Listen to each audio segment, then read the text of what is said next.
Welcome to the No Sports Report, a production of iHeartRadio and Treefort Media.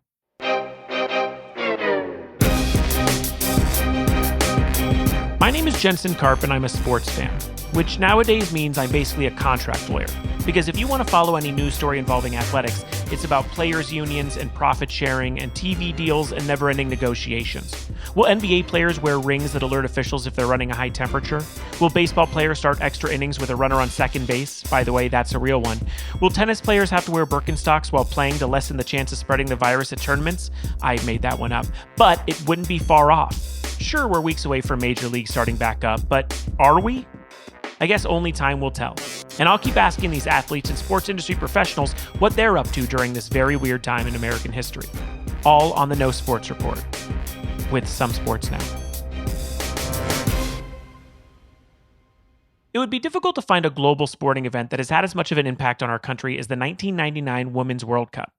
Maybe the Miracle on Ice, the Battle of the Sexes, that time Jose Canseco headbutted a ball over the fence. But there's something about that group of women that captured an entire nation's heart and changed soccer forever. And midfielder Julie Foudy was an integral part of that unforgettable team and an undeniable positive energy for the sport in general. She's a two-time World Cup champion. She was also part of the 91 inaugural U.S. team, a two-time Olympic gold medalist, the first American and woman to receive the FIFA Fair Play Award for promoting the spirit of fair play and compassion, and she's a National Soccer Hall of Famer in the first all-female inducting class. She's fought for human and civil rights her entire career. She's instrumental in the country's definition of Title IX. She hosts soccer clinics around the world and even visited Pakistan to ensure Reebok's labor conditions were humane. She's the former president of the Women's Sports Foundation. She co-founded the Julie Foudy Sports Leadership Academy, and she can now be seen on ESPN as a soccer analyst and heard on her own podcast, Laughter Permitted. She's a true legend in so many ways. And today we talk about making the personal decision to return to sports, who will play her in an upcoming Netflix movie, and we deep dive into donuts. We hit all the important stuff on this week's No Sports Report, with some sports now.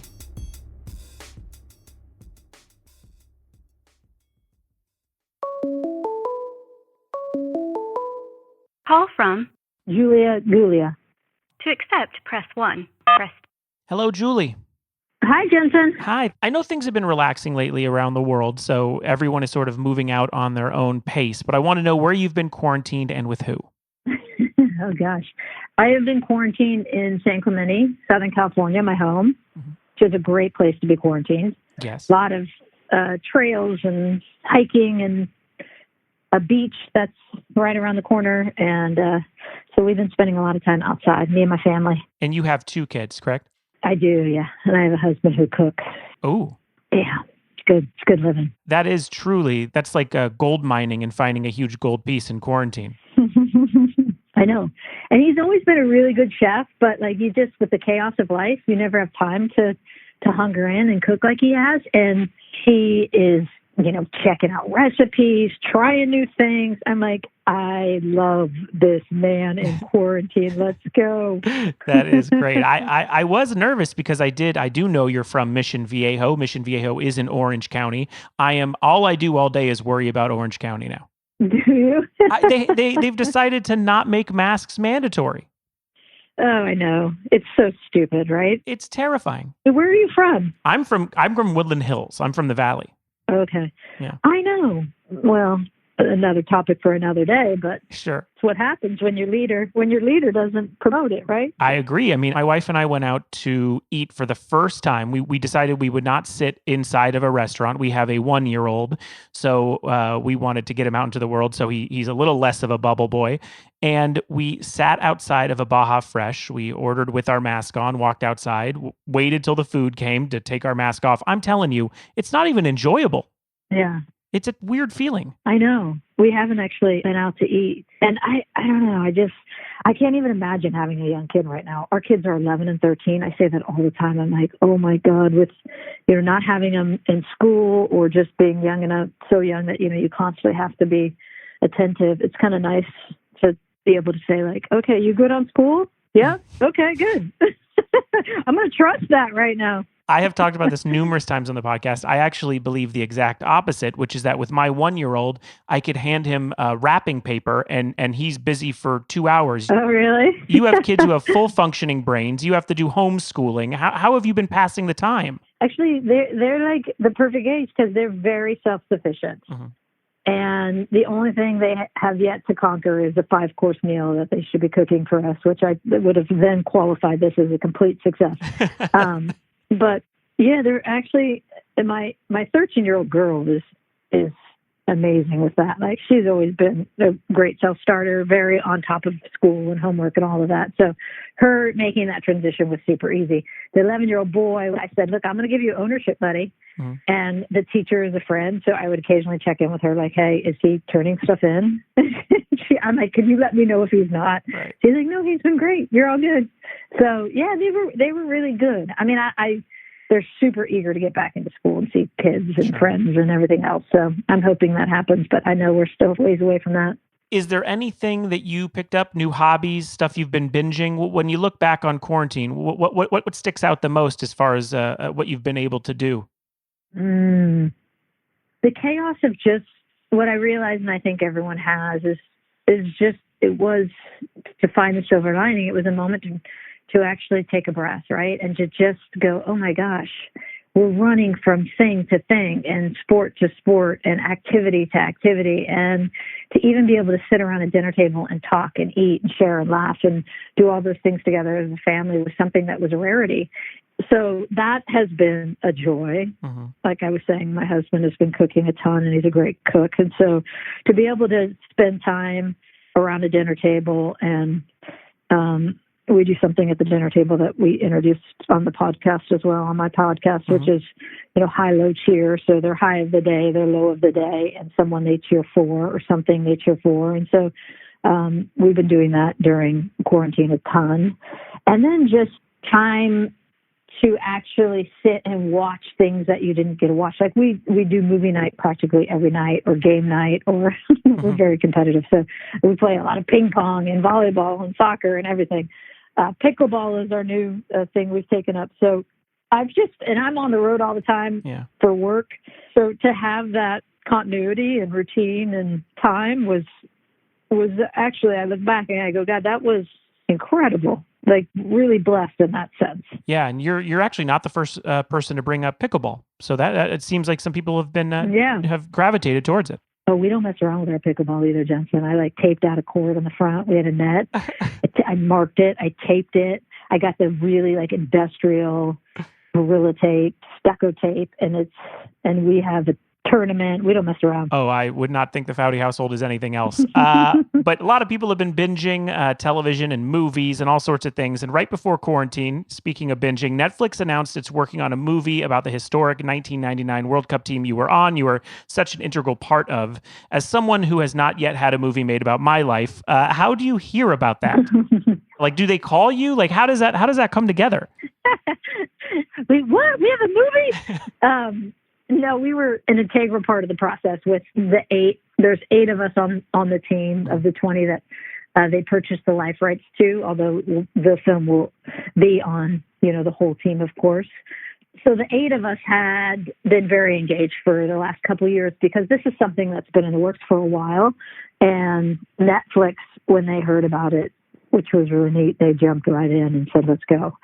So then that happened really quickly, and the announcement of it and all of those things.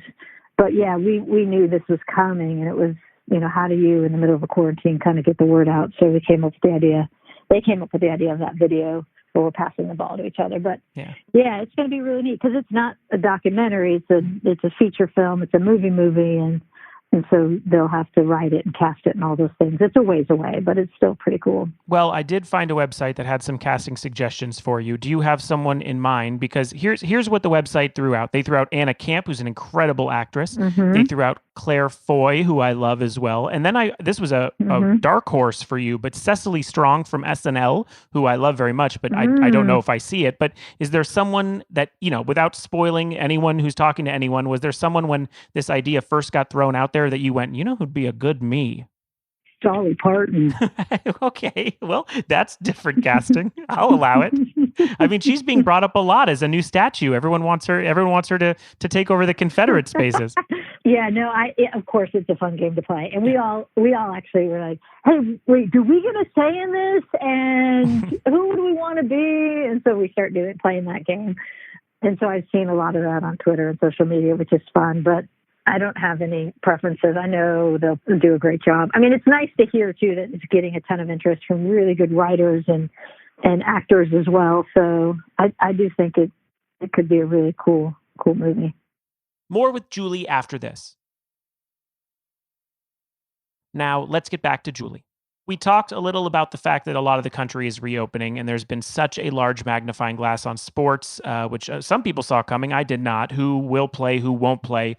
As we're doing this interview, I've heard Major League Baseball is inching closer, even after hearing they weren't going to. And we here on the show have reported on Major League Soccer's practices and what they're allowing. What have you heard about what's going on with men's soccer and women's soccer as far as getting back out there and creating something that doesn't sound like a sci-fi movie? Well, the first to actually get out will be NWSL, which is the Women's Professional League. They're actually going to kick off on June 27th, and they're out of Utah, where they're going to have a 30-day, they're going to call it the Challenge Cup. It's a 30-day tournament, and they'll have group play and then eventually, knockout stages and then a winner at the end of it. MLS, of course, is also getting back together. They announced recently in Orlando. And I think the reason NWSL got out of the gate so fast is it's 9 teams, right? It's a smaller league. It's easier to try and put all the protocols in place and the procedures in place and really keep a bubble around that group. Whereas when you're dealing with MLS and 26 teams and having all of them there and NBA's there as well, I mean, it's a much larger venture, I think, than what NWSL was doing. So NWSL is going to be the first out of the gates, which is great. Not all national team players, I think, are going to play. Like Megan Rapinoe recently. Yeah, she said she's dropping out, right? Yeah, she's not playing. And I think you'll find a couple more national teamers won't play. But it looks like, because there were quite a few on the fence earlier, and they still could a day before this even starts say, I'm not comfortable based on what they see in Utah. And there's, of course, going to be no repercussions, they say, U.S. Soccer and the national team for if they want to drop out.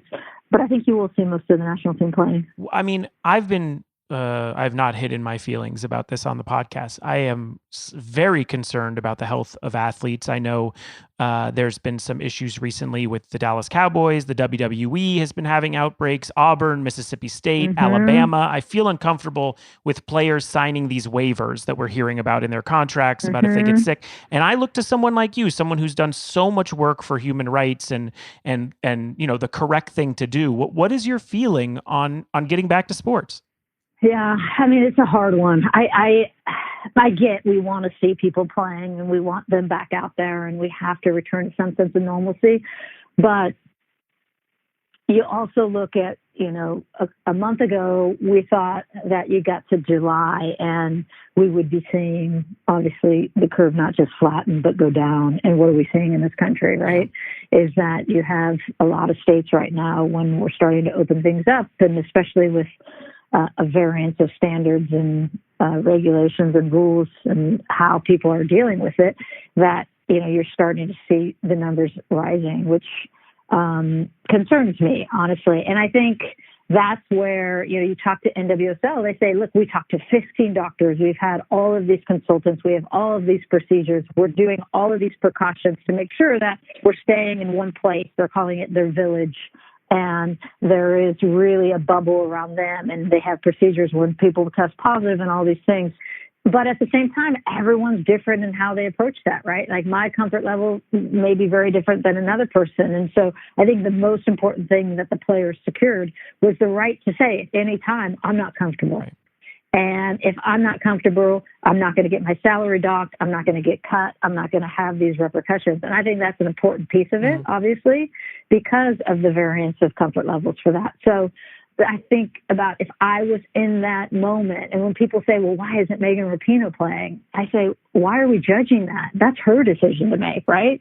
And who knows what's happening outside of our lives with other people, right? So I'm never going to judge that at this time. I really think it's a personal thing. I don't know, honestly, what I would have done. I would have needed to seen all the procedures and protocols and all of those things to have some level of comfort, I think. And I guess my thing is, and I keep going back to it even in my own normal life, trying to go, you hear movie theaters. I'm a big movie watcher. That's how I get away and kind of decompress sometimes. And I'm not willing to be on the guinea pig, line. I will let others go first. And in sports, it feels like I genuinely feel since day one, since those NBA postponements, I feel like we've been looking to athletes to tell us what's right or wrong. And that feels real bad. Yeah. I feel like we've been looking to the NBA, right? Yeah. I think you have a commissioner in Adam Silver that people trust and like, and so as they go, you do feel other leagues and entities kind of going, oh, okay, they're comfortable with it, we're comfortable with it. Oh, okay, they're not comfortable with it, we're not comfortable with it, which is real interesting in terms of just leadership, right? Which I think is missing right now in this, and that we're not even talking about it really as a country, which is crazy to me. I mean, I'm in Orange County, and so you got a lot of parents who are very eager to get back out and playing and going, and I get it.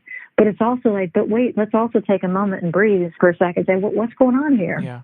I mean, we as a nation, I guess, our president, or listen, I'd rather call Adam Silver our president, but someone who hasn't talked to our COVID team in 2 weeks, all these guys are racing to start a season that will always have an asterisk next to it. I mean, it to me, and you've said you feel like you go back and forth and it's individual, but it's like at the end of the day, when we look back on 2020, I highly doubt we're going to be talking about those 22 games of NBA we got to watch. It feels strange.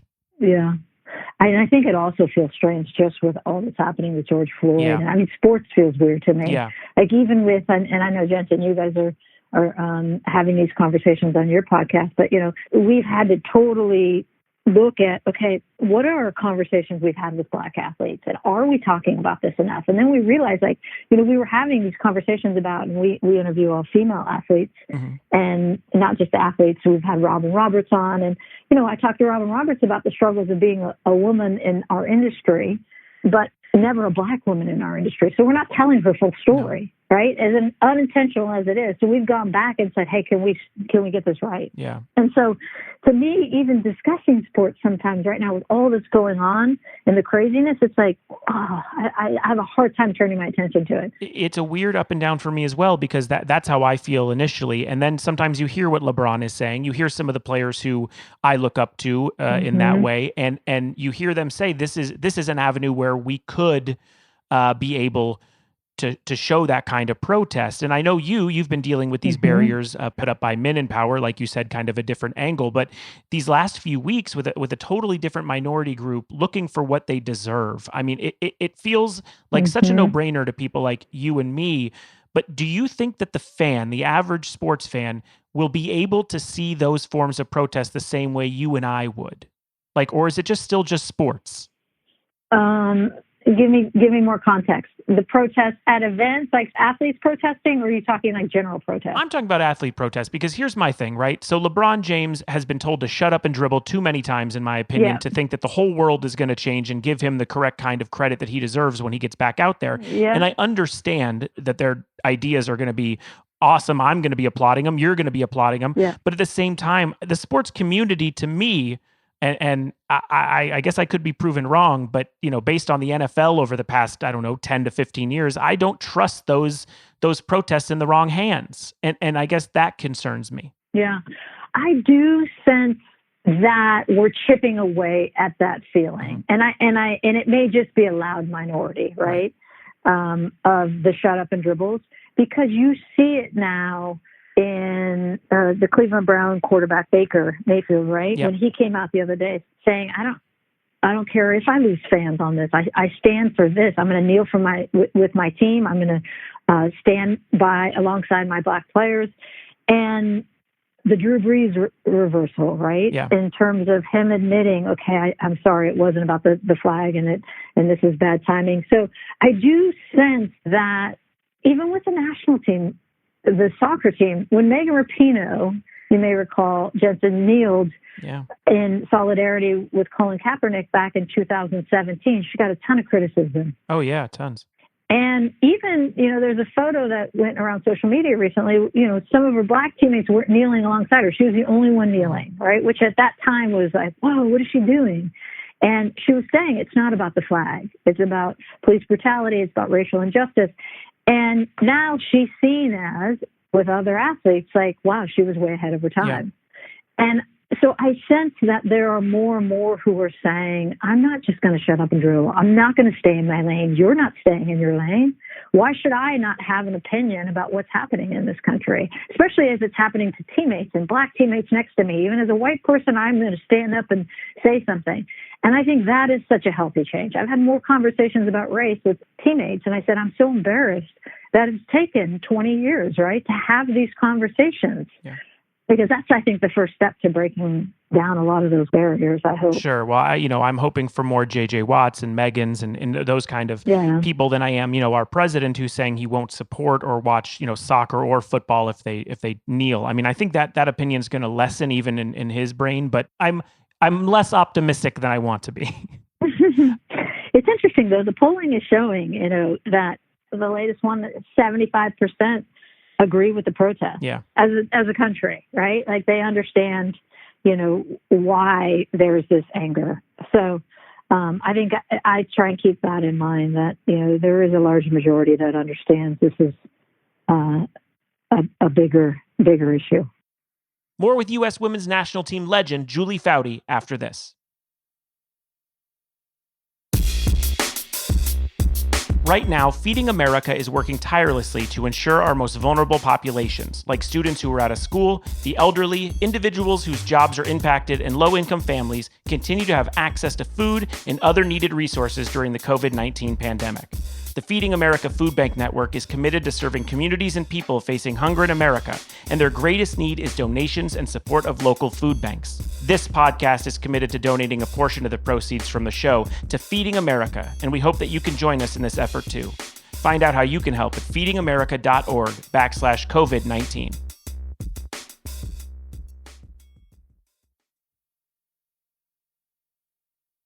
And now, the rest of my chat with Julie Foudy.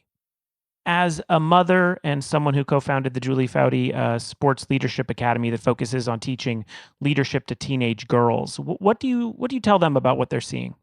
I tell them that we're living through history right now, right? And that this is a moment where we all have a part in how this progresses. And I think, I was listening to NPR's Code Switch the other day, and Jamil Smith, who is a Black reporter with Rolling Stone, said, none of this changes until the people not affected by it actually do something about it, right? And so I talk about that this is a community in terms of our Leadership Academy, and as leaders and we've talked about this forever at our Leadership Academy, but now we'll have obviously even more of a focus, is just the importance of diversity around the table, the importance of different opinions and different people, and how, study after study in businesses and leading businesses around the world, and not just gender diversity, of course, but actual race diversity around the table, and the importance of that, of just hearing different ideas and being a thought leader. And so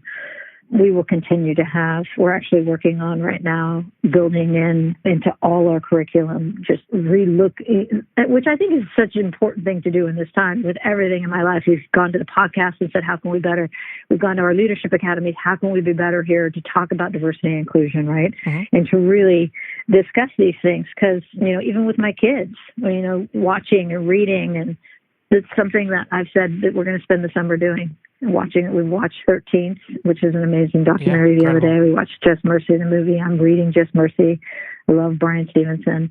Talking to a lot of Black colleagues at ESPN. So it's definitely been a learning process, and we'll continue to pass that on, I think, and I hope, with our leadership academies. Listen, you're around teens a lot more than we are. My wife and I are around 40, and we have one friend who's like 20. I think she's 25 or 26, and we keep telling people her name's Kazi. We say everyone Kazi and down is going to be fine. I think and you can tell me better than we say it, but they already feel like diversity is ingrained in their brain. Like I'm not nervous about them, I feel. I don't know. Do you feel similarly? Yeah, totally. Yeah. Every time I'm around youth, I'm like, okay, thank you. I needed that. I needed to be around more youth. I'm hopeful. When you hear them talk, when you see them, their activism, their advocacy, I'm like, okay, we're going to be okay. We're going to be okay. Kazi down. Agreed. You have an incredible podcast with ESPNW called Laughter Permitted with past guests Mia Hamm, Katie Ledecky. You're in your third season now. What excites you about sitting down with these women, these powerful women, in such a personal setting? Yeah. I actually came to the podcast world with a little reluctance because there's just so many out there. I had a producer I did a lot of features with at ESPN who for years has said, and she's my co-host of the podcast now, Lynn Olzawi, you should do podcasts. We should do a podcast because when you stop the cameras down and we're actually talking to these athletes, that's when all the good stuff comes out, right? And you guys are laughing about old stories and and there's this, common bond already being that you played and you're an athlete. So I was like, there's like a million out there. I don't want to do that. And then she's like, come on, just give it a test. So actually our first two tests were with Mia Hamm and Carrie Walsh-Jennings, who are both friends. And Carrie Walsh-Jennings, a volleyball player, stud beach volleyball player for many Olympics. Sure. And they both live like 2 blocks from each other in Manhattan Beach in LA. So I said, hey, you guys, can you just do these as a test pod and we'll run by ESPN and see if they like it? Because, that's the thing with journalism. You just pitch stuff and throw stuff at the wall, and some of it sticks, as we know. Sure. And so we sent them those 2 test pods, and they were like, oh, we like this. Let's go. And Lynn was right. Like, it is a forum that actually allows you to talk and to share. And it's very different than lights and camera in a face, and you have to get a quick soundbite in, or you're doing a 3.5-minute piece. So I enjoyed it because you get, it's like you're having a cup. We always bring coffee and donuts, and we're sitting around before quarantine, we would sit around a kitchen table and we would just sit there and laugh and chat. And it was like, we used to do with my teammates all the time. And you get all these amazing athletes from all these different fields and sports. And so it's been so fun, really fun. And we flipped, which is most encouraging to me, which is why we wanted to focus on women. 96% of our ESPN podcast listeners, as you can imagine, were men, right? Yeah. Our podcast is 92% women. Amazing. Which is really cool and getting great numbers. And so they're just, ESPN is, of course, thrilled because that's that market we're always trying to get to. And we're showing that there is a market there for women in sports. Absolutely. So we like to end this with a little bit of positivity and then something dumb I want to do with you. But first, some very difficult times in American history right now. What do you hope we take from it when we're back out in the world, maybe with a vaccine, maybe with knowledge about people that don't look exactly like us? What do you want to keep from this time that probably will always be seen as crazy and mostly negative? But what can we keep? Perspective, right? Like, that's the thing that I keep coming back to is the world lives differently than I live, and people are going through different things you can't see. And as much as you think things are getting better, like just because for me as a white person and my privilege, that's not the case in all different areas. And to not put my white lens on everything, and to really, in everything I'm doing, say, how are we looking at this? And are we looking at this? And that's been this real awakening for me, and I hope a lot of other people in this country. Yeah. And I think that actually is such a positive in terms of, I think it's going to stir growth and hopefully change finally. Yeah, my wife and I have had some very uncomfortable conversations with people in our family and things that we think we need to have, and I agree with you. It's a perspective thing more than anything. On to something stupider. I've heard, like me, you are a genuine donut head, a true expert. I am a longtime frequenter of Blinky's Donuts here in Woodland Hills, just a one-location spot. Yeah. And I wanted to go over with you our top 5 donuts. I wrote mine out. I can start. Nice. I can start so you have some time to think about it. I don't need time. Okay. All right. Great. My number 5, maple frosted, great donut. Maple frosted. Any maple frosted, or are you saying like maple bar? No, not maple bar. You're going in reverse order. Yep. Okay. 5. 4 is cinnamon. Okay. Just cinnamon donut. 3 is sprinkles, and I'll allow either chocolate icing or vanilla icing, just as long as there's sprinkles on top. All right. 2, and these are my truly basic answers. I know that these show me to be, I'm the guy who walks into 31 flavors and says vanilla. Mm-hmm. I go 2 sugar donut, 1 the classic, the glazed Krispy Kreme. Anywhere really, glazed is my 1. Let's hear where we are with Julie Foudy. Just a regular glaze is your number 1, 100%. I have no shame in it. I wrote it down and thought to myself, I'm gonna regret it. I don't. I can't even mask my disappointment. Yeah. That is Lynn, my co-host. She's like glazed all day. I'm like, oh my God, come on. Okay. 5 is up. All right. My number 5 would be take your time. 5 would be just like a chocolate bar. Great. I'm all for like anything larger than my head. I love. Okay. Right. All right. So give me bigger. Give me more. Okay. So yeah, like twists and stuff falls into that. Yeah. Okay. Okay. 4, maple bar. Great. Another good one. Okay. 3, old fashioned. All right. Okay. I've never been a big old fashioned guy, but I know that it fits. Go ahead. 2, cinnamon maple twist. Ooh, I didn't even think of it. That is a good donut. 1, without question, super gooey, super doughy, even better, a cinnamon roll. We have an ongoing debate on our podcast whether cinnamon roll is a donut. And because it is fried, my definition of donut is anything fried. So like a Cinnabon that's baked, not a donut. Right. Cinnamon rolls at a donut place, that is my go-to. And larger, like even 2 times the size of my head, even better. Well, I'm happy to open the national debate of whether or not cinnamon rolls are a donut. I will allow it to happen. We need some levity here. Julie Foudy, you are a queen of interviewing. I appreciate you talking to me, and please be safe and healthy. Of course. You too, Jensen. Thanks for the time.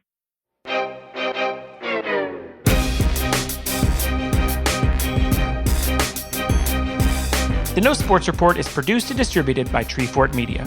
The show is executive produced by Kelly Garner, Lisa Ammerman, Matthew Kugler, and me, Jensen Karp. Tom Monahan is our senior audio engineer and sound supervisor, with production and editing by Jasper Leak. Additional production help from Tim Schauer, June Rosen, and Haley Mandelberg. Our theme music is composed by Spilkus. If you've enjoyed what you've heard, please subscribe, rate us, and review us on the iHeartRadio app, Apple Podcasts, or wherever you listen to podcasts. And please visit feedingamerica.org. If you're able to make a donation, any amount makes a difference, and you can learn more about other ways you can help on their website. For more information on the No Sports Report, links to the socials, and for show transcripts for our hearing impaired listeners, go to treefort.fm. Be safe and be well. The No Sports Report is a production of iHeartRadio and Treefort Media. For more podcasts from iHeartRadio, visit the iHeartRadio app, Apple Podcasts, or wherever you listen to your favorite shows.